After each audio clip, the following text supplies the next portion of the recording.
ಕನ್ನಡ ಜಾಣ ನಮಸ್ಕಾರ. ಬೆಳಗಾವಿ ಮತ್ತೆ ಸುದ್ದಿಲಿದೆ. ಅದು ಯಾವಾಗಲೂ ಎರಡು ಕಾರಣಕ್ಕೆ ಸುದ್ದಿಲಿರುತ್ತೆ. ಒಂದು MSನ ಪುಂಡಾಟಿಕೆ, ಅಲ್ಲಿ ಕನ್ನಡಿಗರ ಮೇಲೆ ಹಲ್ಲೆ ಮಾಡೋದು, ಅವ್ರಿಗೇನೋ ಮುಸಿ ಬಿಡೋದು, ಹೊಡೆದು ಬಿಡೋದು, ಇಲ್ಲಾಂದರೆ ಕನ್ನಡ ಬೋರ್ಡ್ಗಳಿಗೆಲ್ಲ ಕಚೇರಿಗಳಿಗೆ ಕನ್ನಡ ಬೋರ್ಡಿಗೆ ಮುಸಿ ಬಿಡೋದು, ರಾಯಣ್ಣ ಸ್ಟ್ಯಾಚ್ಯೂ ಡ್ಯಾಮೇಜ್ ಮಾಡೋದು, ಈ ಕೋತಿ ಚೇಷ್ಟೆಯನ್ನು ಮಾಡ್ತಾಯಿರ್ತಾರೆ. ಒಂದು ಕಾಲದಲ್ಲಿ MLAಗಳು ಗೆದ್ದು ಬರ್ತಾಯಿದ್ರು, ಗೆದ್ದು ಬರ್ತಾಯಿದ್ರು. ಆದರೆ ಇವತ್ತು ಯಾರು MLAಗಳು ಗೆದ್ದು ಬರ್ತಾಯಿಲ್ಲ. ಆದರೂ ಯಾಕೆ ಪುಂಡಾಟಿಕೆ ನಡೀತಾ ಇದೆ? ಯಾಕೆ ನಿಂತಿಲ್ಲ? ನಮ್ಮವ್ರು ಅನ್ಸ್ಕೊಂಡ್ರು ತಲೆ ಒಳಗೆ ಏನಿದೆ ಹಂಗಾದ್ರೆ?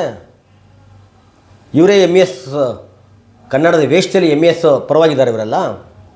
ಅದು ಯಾವುದೇ ಪಕ್ಷ ಆಗಿರಲಿ ಅಲ್ವಾ? ಮತ್ತು ಇನ್ನೊಂದು ಕಾರಣಕ್ಕೆ ಏನಪ್ಪ ಅಂದರೆ ರಾಜಕೀಯ ಕಾರಣಕ್ಕೆ. ಇತ್ತೀಚೆಗಂತೂ ಅಲ್ಲಿ ರಾಜಕಾರಣಿಗಳು ಸರ್ಕಾರನ ಧ್ವಂಸಗೊಳಿಸಿದ್ದಾರೆ, ಮುಖ್ಯಮಂತ್ರಿಗಳು ಬದಲಾಗಿದ್ದಾರೆ. ಅದರಲ್ಲೂ ಸಿನಿಮಾ ಅಂತೂ ತುಂಬ ಚೆನ್ನಾಗಿ ತೋರಿಸಿದ್ದಾರೆ. ನಾಡಿನಾದ್ಯಂತ ಭಯಂಕರ ಸಿನಿಮಾಗಳಲ್ಲಿ ತೋರಿಸಿದ್ದಾರೆ. ಮತ್ತು ಇತ್ತೀಚೆಗೆ ಮುಖ್ಯಮಂತ್ರಿ ಸಿದ್ದರಾಮಯ್ಯ ಬದಲಾಗ್ತಾರಾ, DK ಶಿವಕುಮಾರಿಗೆ ಬಿಟ್ಕೊಡ್ತಾರಾ, ಬಿಟ್ಕೊಡಲ್ವಾ, ಅದು ನಮ್ಮದೇನು ಪಾತ್ರ? ಇದರಲ್ಲೂ ಸಹ ಕೇಂದ್ರ ಬಿಂದು ಆಗಿದ್ದಾರೆ. ಸಪ್ರೇಟು ಸಭೆಗಳು ಮಾಡಿದ್ದಾರೆ. ಜಾರಕಿಹೊಳಿ ಅಂತ ಮತ್ತೆ ಕೇಂದ್ರ ಬಿಂದು ಬಂದಿದ್ದಾರೆ. ಈ ಕಾರಣಕ್ಕೆಲ್ಲ ಇದು ಚರ್ಚೆಯಲ್ಲಿರುತ್ತೆ ಯಾವಾಗಲೂ ಸಹ. ಸಹಜವಾಗಿ ನಿಮಗೆ ಅಲ್ಲಿ ಮರಾಠಿ ಪುಂಡರು ಕನ್ನಡದ ಮೇಲೆ ಹಲ್ಲೆ ಮಾಡಿದಾಗ ಮತ್ತೊಂದು ಮಾಡಿದಾಗ ಇದೇ ಬೆಂಗಳೂರಿಂದ ಕನ್ನಡ ಸಂಘಟನೆಗಳು ದಾಂಗುಡಿ ಇಡ್ತವೆ, ಹೋಗ್ತಾರೆ, ಪ್ರತಿಭಟನೆ ಮಾಡ್ತಾರೆ, ಧಮಕಿ ಹಾಕ್ತಾರೆ, ಮೆರವಣಿಗೆ ಮಾಡ್ತಾರೆ, ಎಲ್ಲ ಮಾಡ್ತಾರೆ. ನಾನು ಕೆಲವೊಂದು ಕನ್ನಡ ಸಂಘಟನೆ ಲೀಡರ್ಗಳ ಮಾತನ್ನು ಕೇಳ್ತಾ ಇದ್ದೆ. ನಾರಾಯಣಗೌಡರು ಮಾತಾಡಿದ್ದಾರೆ, ಬಹುಶಃ ಅಲ್ಲಿಗೆ ಹೋಗಿ ಮಾತಾಡಿದ್ರೆ ಏನೋ ಗೊತ್ತಿಲ್ಲ ನನಗೆ. ಅವ್ರು ನೋಡಿದೆ ಅವ್ರ ವಿಡಿಯೋ ನಾನು. ಅದೇ ಶೈಲಿಯ ನೀವು MSನವ್ರು ನಿಮ್ಮ ಪುಂಡಾಟಿಕೆನ ಅಲ್ಲಿಟ್ಕೊಳ್ಳಿ, ನಮ್ಮ ಹತ್ರ ಬೇಡ, ನಾವು ಹೊಡೆಯೋಕ್ಕೂ ರೆಡಿ, ಬಾರ್ಸೋಕ್ಕೂ ರೆಡಿ ಅನ್ನೋ ಥರ ಅದೇ ಧಮಕಿ ಮಾತುಗಳನ್ನ ಹಾಕಿದ್ದಾರೆ. ಅದು ವಸ್ತುವಲ್ಲ. ಹಿಂದೆನೂ ಹಾಕಿದರು, ಮುಂದೆನೂ ಇದೇ ಪುಂಡಾಟಿಕೆ ನಡೀತಾ ಇರುತ್ತೆ. ಶಾಶ್ವತವಾಗಿ ಏನಾಗಿದ್ರೆ ಅವರೆಲ್ಲ ಓಡಿಸ್ಬಿಡೋದು ಅಂತನಾ? ಹಂಗೆಲ್ಲ ಆಗಲ್ಲ. ಯಾರನ್ನೂ ಓಡಿಸೋಕ್ಕಲ್ಲ. ನಮ್ಮವರು ಅಲ್ಲಿದ್ದಾರೆ, ಅವರು ಇದ್ದಾರೆ.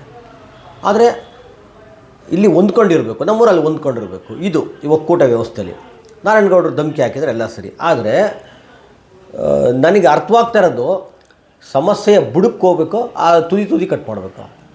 ಇಷ್ಟಕ್ಕೆ ಮುಗಿದೋಗ್ಬಿಡುತ್ತೆ ಇದು. ಯಾವುದು ಬಿಡ? ಇದು ಕಾರಣ ಯಾರು ಮಾತಾಡಬೇಕು ನಾವು?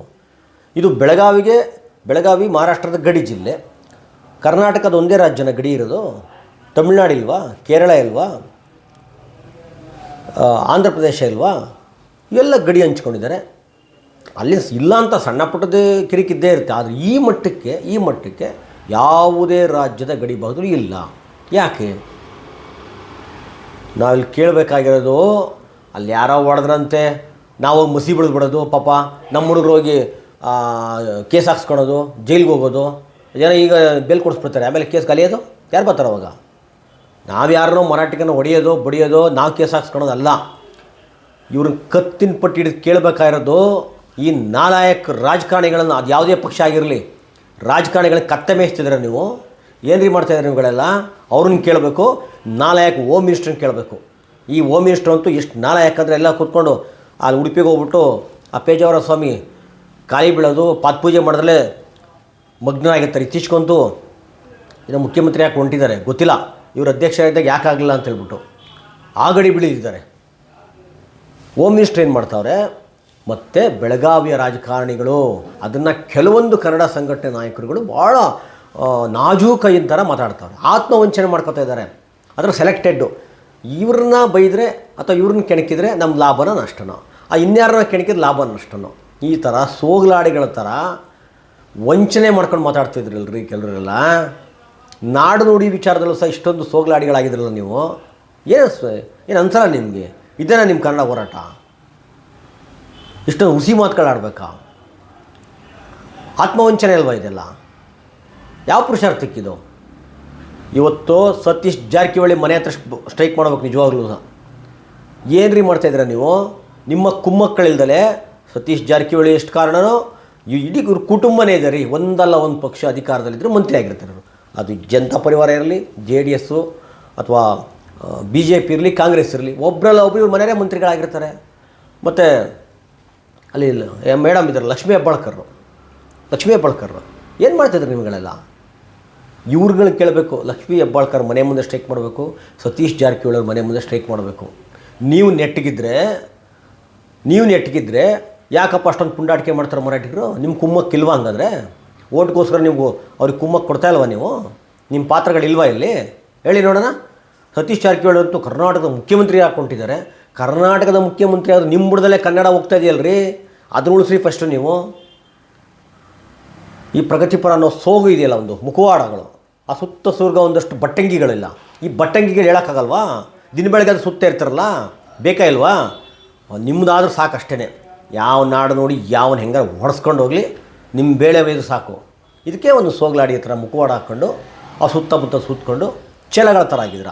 ಈ ಚೇಲಗಳಾದರೂ ಹೇಳಿ ಅವ್ರಿಗೆ, ಇಲ್ಲ ಸಾರ್ ನೀವು ಮುಖ್ಯಮಂತ್ರಿ ಆಗಿ ಹೊರಟಿದ್ದೀರಾ, ಸಂತೋಷ ಆಗಿ ನಿಮ್ಮ ಪಕ್ಷ ಮಾಡ್ರೆ ನಮಗೇನಂತೆ, ಆದರೆ ನೀವು ಹೊರಟಿರೋದು ಕರ್ನಾಟಕದ ಮುಖ್ಯಮಂತ್ರಿ ಆಗಬೇಕು, ಹೊರಟಿರೋದು ಎಂಥದ್ದು ಮಹಾರಾಷ್ಟ್ರ ಮುಖ್ಯಮಂತ್ರಿ ಅಲ್ಲ. ಅಂದಮೇಲೆ ಕನ್ನಡದ ಬಗ್ಗೆ ನಿಮಗೆ ಕಾಳಜಿ ಇರಬೇಕು, ಅದ್ರ ಬಗ್ಗೆ ಅದನ್ನು ಕಾಪಿಡಬೇಕು, ಅದು ನಿಮ್ಮ ಜವಾಬ್ದಾರಿ, ಅದ್ರ ಬಗ್ಗೆ ಮಾತಾಡಿ ಅಂತ ಹೇಳಬೇಕು. ಇದುವರೆಗೂ ಒಂದು ಸೊಲ್ಲಿಲ್ಲಪ್ಪ ಅವ್ರಿಗೆಲ್ಲ. ಕೇಳಿ ಅವ್ರನ್ನ ಮೀಡಿಯಾದಾರ ಹೋಗ್ಬಿಟ್ಟು ನೀವೇನು ಕತೆ ಮೇಯಿಸ್ತಿದ್ರ ಅಂತ ಹೇಳ್ಬಿಟ್ಟು. ಇವ್ರ ಕೆಲಸ ಅಲ್ವೇನ್ರಿ? ಇವ್ರು ತಾನೇ ಮಾತಾಡ್ಬೇಕದನ್ನ. ಅದು ಬಿಟ್ಬಿಟ್ಟು ಹೋಗಿ ನಮ್ಗೆ ಯಾರ ಮೇಲೋ ನಮ್ಮವ್ರು ಮಸಿ ಬೆಳಿತಾರೆ, ಅವರು ಮಸಿ ಬೆಳಿತಾರೆ. ಜನಸಾಮಾನ್ಯರು ಯಾಕ್ರಿ ಕೇಸ್ ಹಾಕ್ಸ್ಕೊಂಡು ಹೋಗ್ಬೇಕು? ಇವರು ಮಜಬೂತವಾಗಿರ್ತಾರೆ, ಇವ್ರು ವ್ಯವಹಾರಗಳಿರ್ತವೆ, ರಾಜಕೀಯದ ತೆವಲುಗಳು ತಿರ್ಸ್ಕೊತಾರೆ ಇವರು. ಜನಸಾಮಾನ್ಯ ಯಾಕೆ ಕೇಸ್ ಹಾಕ್ಸ್ಕೋಬೇಕು? ಇವ್ರು ಯಾಕೆ ಹೋಗ್ಬೇಕು? ನಮ್ಮ ವ್ಯವಸ್ಥೆ ಏನು ಮಾಡ್ತಾಯಿದೆ? ಹೋಮ್ ಮಿನಿಸ್ಟ್ರ್ ಏನು ಮಾಡ್ತಾವ್ರೆ? ಅಷ್ಟೊಂದು ಪುಂಡಾಟಿಕೆ ಮೆರಿತಾ ಇದ್ದರೆ ಒಂದು ಸೊಲ್ಲಿಲ್ಲ, ಹೋಗ್ರಿ ಅಲ್ಲಿಗೆ. ಇಲ್ಲಾಕೆ ಮಾಡ್ತೀರಿ ನೀವು? ನಿಮ್ಮ ಗುಂಪು ಕಟ್ಟೋಕ್ಕಾಗುತ್ತೆ? ನಿಮ್ಮ ಸ್ವಾರ್ಥಕ್ಕೆ ಸಭೆ ಸೇರೋಕ್ಕಾಗುತ್ತೆ? ಇಂಥದ್ದು ಸಭೆ ಸೇರಲ್ವಾ? ಇದಕ್ಕೆ ಮುತುವರ್ಜಿ ವಹಿಸೋಲ್ಲ ನೀವು. ನೇರವಾಗಿ ಸತೀಶ್ ಜಾರಕಿಹೊಳಿ ಅವ್ರನ್ನೇ ಟಾರ್ಗೆಟ್ ಮಾಡಬೇಕು, ಅವ್ರನ್ನೇ ಕೇಳಬೇಕು. ಇದೇ ಬೆಂಗಳೂರು ಇದೆಯಲ್ಲ, ಅವರು ಮಂತ್ರಿಗಳ ಮನೆಗಳು ಕೊಟ್ಟಿದ್ದಾರಲ್ಲ, ಲಕ್ಷ್ಮೀ ಹೆಬ್ಬಾಳ್ಕರ್ ಇರ್ಬೋದು, ಸತೀಶ್ ಜಾರಕಿಹೊಳಿ, ಅದರಲ್ಲೂ ಸತೀಶ್ ಜಾರಕಿಹೊಳಿ ಅವರೇ. ನಿಮ್ಮ ಮಗಳನ್ನೂ MP ಮಾಡ್ಕೊಂಡ್ರಿ. ಇಷ್ಟೆಲ್ಲ ಕರ್ನಾಟಕ ಕೊಟ್ಟಿದ್ದಾಗ ನಿಮಗೆ ಸ್ಥಾನಮಾನಗಳು ಕೊಟ್ಟಿದೆ, ಮುಖ್ಯಮಂತ್ರಿ ಆಗಬೇಕು ಅನ್ನೋ ಕನ್ಸ್ಕೊಂಡು ಕೊಂಡಿದ್ದೀರಾ. ನಿಮ್ಮ ಬುಡದಲ್ಲಿ ಕನ್ನಡವನ್ನು ತುಳಿದು ಬಿಸಾಕ್ತವ್ರೆ. ಹೊಸ್ತಲ್ಲ, ಯಾಕೆ ಬೆಳೆಯಕ್ಕೆ ಬಿಟ್ರಿ? ನಾನು ಅದನ್ನೇ ಕೇಳ್ತಾ ಇರೋದು. ಗಡಿ ಭಾಗ ಜಿಲ್ಲೆಗಳು ಎಷ್ಟು? ಈಗ ಇಲ್ಲಿ ನಮ್ಮ ಅತಿ ಬೆಲೆ ಇದೆ, ತಮಿಳ್ನಾಡಿಗೆ ಹೊಂದ್ಕೊಂಡಂಗೆ, ಮತ್ತು ನಮ್ಮ ಮುಳುಬಾಗ್ಲೆಲ್ಲ ತೆಲುಗಿಗೆ ಹೊಂದ್ಕೊಂಡಂಗಿದೆ, ತುಂಬ ಇದೆಯಲ್ಲ, ಕೇರಳಕ್ಕಿದೆ. ಅಲ್ಲೆಲ್ಲೂ ಇಲ್ದಿರೋಷ್ಟು ಸಮಸ್ಯೆಗಳು ಇಲ್ಲಿ ಯಾಕೆ ಬರುತ್ತೆ?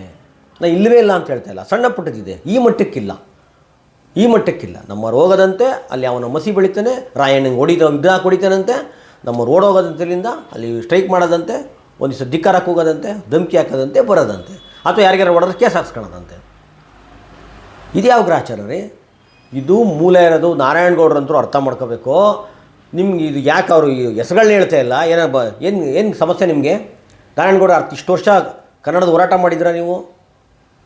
ಅನುಭವ ಇದೆ, ಗೊತ್ತಿದೆ ನಿಮಗೆ ಗೊತ್ತಿಲ್ವ? ಹಂಗಾದ್ರೆ ನೀವೇ ಹೇಳಿದ್ರಿ 7 ಜನ MLAಗಳು ಕಿತ್ಕೊಬತ್ತಾರೆ, ಒಬ್ಬನಿಲ್ದಂಗೆ ಮಾಡಿದ್ದೀವಿ ಅಂತ.